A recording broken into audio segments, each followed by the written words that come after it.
if I set in a piece like so and then have a center line down the spindle like that, and then this is screwed. Welcome back to the workbench, where we try to build things. And what we're trying to build, or continue to try to build today, is Revell's Ford FD-100 pickup. An original, it was a Foose design originally that we're going to be doing differently. We're going to be putting it on an air ride suspension.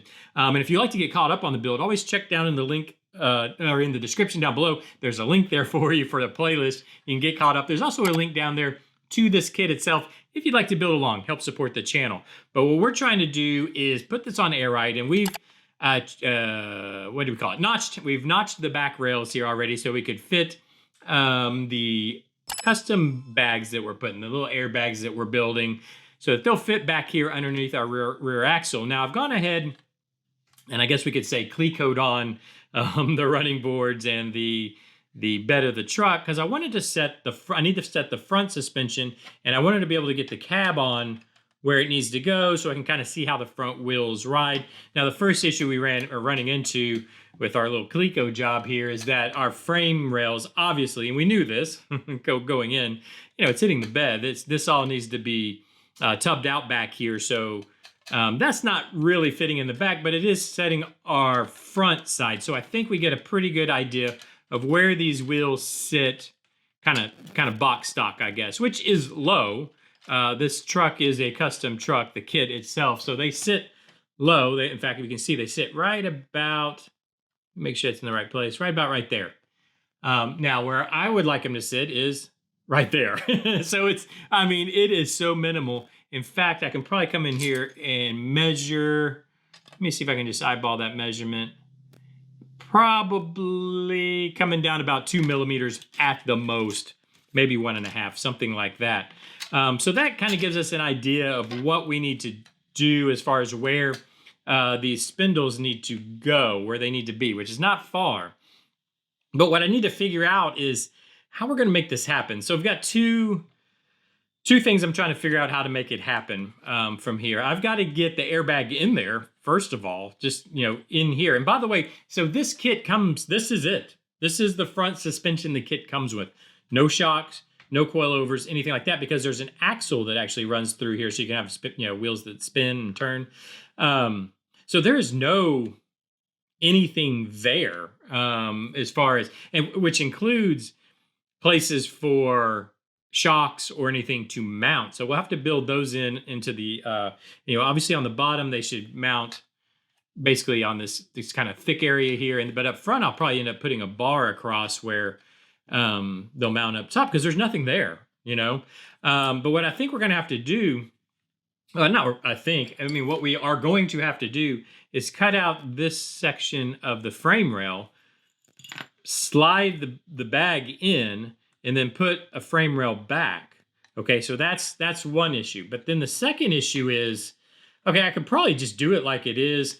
What we could do is just smooth off this little spot here, fill it in, and then mount this wheel wherever we want on the spindle, right? Just a little bit higher. But here's the thing.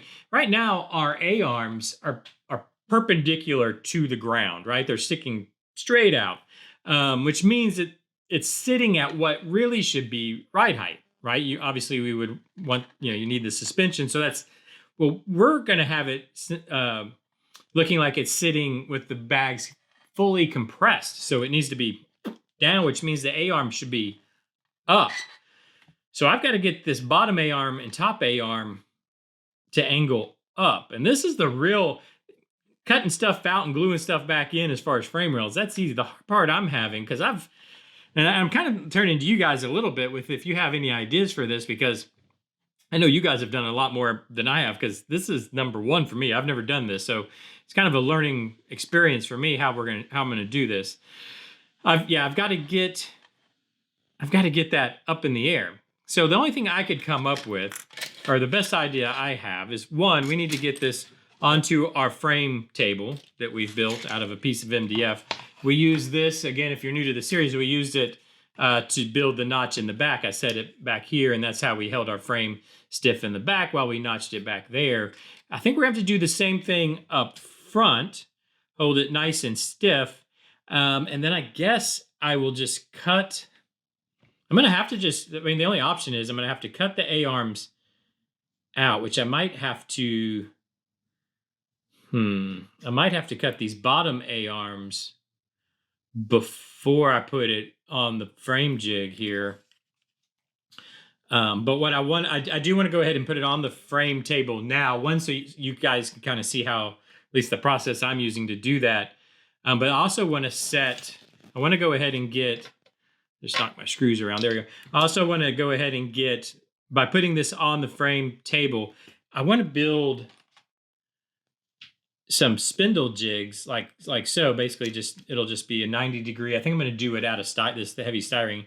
I'll just build a 90-degree jig like this and all that I can screw into the table, and basically that'll just set the plane that these spindles need to stay on. I can draw a center line down this, and then set it where it needs to be. But before I can do that, I've got to get it on the table. So I think I'm going to go ahead and lift it up on this. This is how I did it for the back. I've already marked it up. Hopefully you guys can see that. So I drew, this is a 1 centimeter,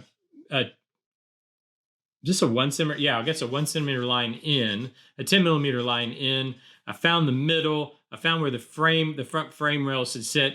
I've already pre-drilled. So with that, I was able to measure in the back to get a nice square frame. And then I've pre-drilled here for these tabs back here. So basically up front, I just wanted to sit on that line. In fact, what I'll do is I'll go and put in the screws back there because I know they're right. Where are my screws? Let me go ahead and get those in. Where's my screwdriver? Here we go. And that'll basically, this will set the back of the chassis where it needs to be. That makes sense. If I can get, these screws are so small. In fact, but honestly, these screws are not small enough. They really kind of destroy the little holes in the model back here. But that's okay. You guys can't see what I'm doing because my hand's in the way. Let me get really in an awkward position here so you can see. Where's our other screw? Yeah, and like I said, I'd already pre-drilled this and did all the measurements because that's, I didn't want to bore you with that kind of stuff. Let's see, can you see it like that? Yeah. Whoops. Now it's just a matter of hitting those holes that I've already made, which I'm missing this one somehow. Oh, it's back here. There we go. It's going to be right here. Let's see, let me screw it like that. This will be easier for me. Whoops, gosh dang. This is not wanting to, am I on the hole? I've got a pre-drilled hole. Oh, no, I'm not. Right there. Okay, please just screw in there for me.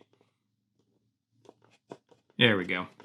All right, so we'll just lock this down real quick. Like so. I don't want to screw too far because it really does misform those, those holes there. And then I want to make sure we're on the lines there. And then I'm just using clamps up front, like so. And then now we're pretty well, to me, that's pretty well got it locked in as long as our clamps don't come loose. That's got us locked in here. So now I can easily cut these pieces out.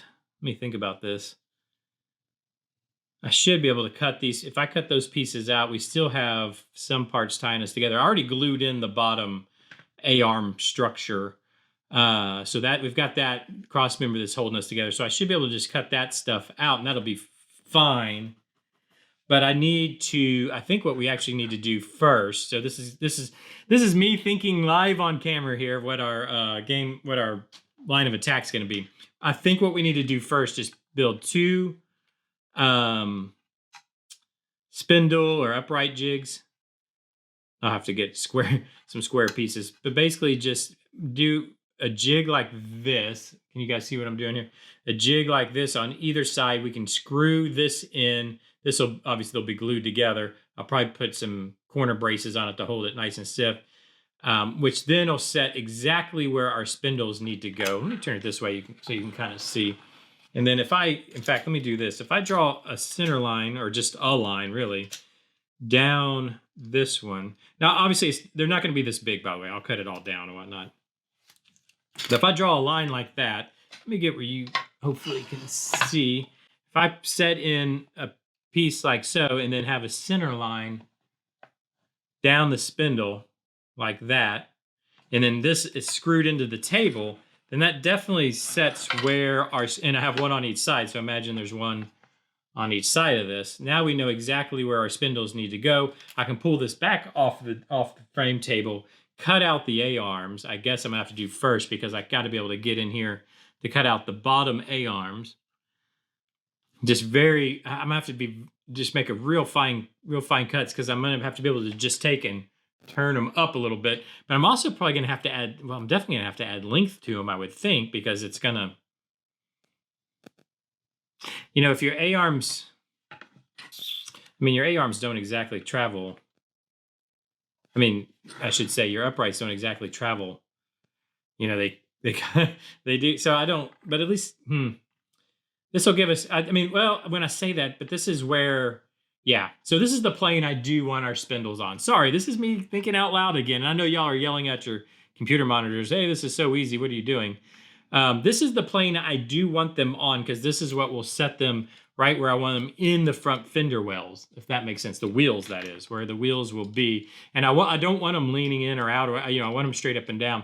So I do want them on this plane, and I'm gonna have to move the spindle up just a little bit, which means I'll probably have to add a little bit of length to the A-arm, which, you know, because I just want it to look, I just want it to look like it should look in that compressed, you know what I mean? Obviously, if the A-arms are longer and then they uncompress, they're gonna, I get it, but I just want them to look, I don't know. I just want them to kind of look right in the static position we're gonna have it.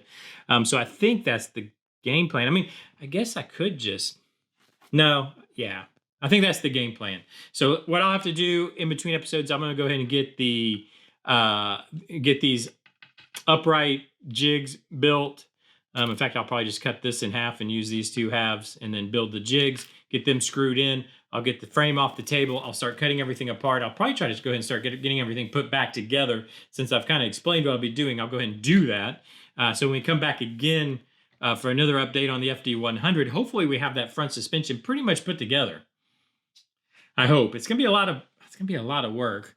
I'm still thinking about running down to the store and just buying a second one of these because I'm pretty sure I'm going to destroy this. I don't know. I mean, the odds are good, but well, we're going to give it a go. This is a lot more difficult than the back was for sure. Let me know what I'm doing wrong, please, down in the comments. I would really appreciate it. Any inputs you have would be very helpful. I'm also still looking for body color. I've got some good ideas in a previous episode. Got a couple ideas I might have to go back and forth on. I'm not sure which one. I kind of like them both. I don't know. Can you do both? Can I do half and half? Anyways, but let me know what you think on body color. That'd be very helpful too. Like, subscribe, do all those things you do on YouTube, and I'll see you tomorrow. Bye-bye.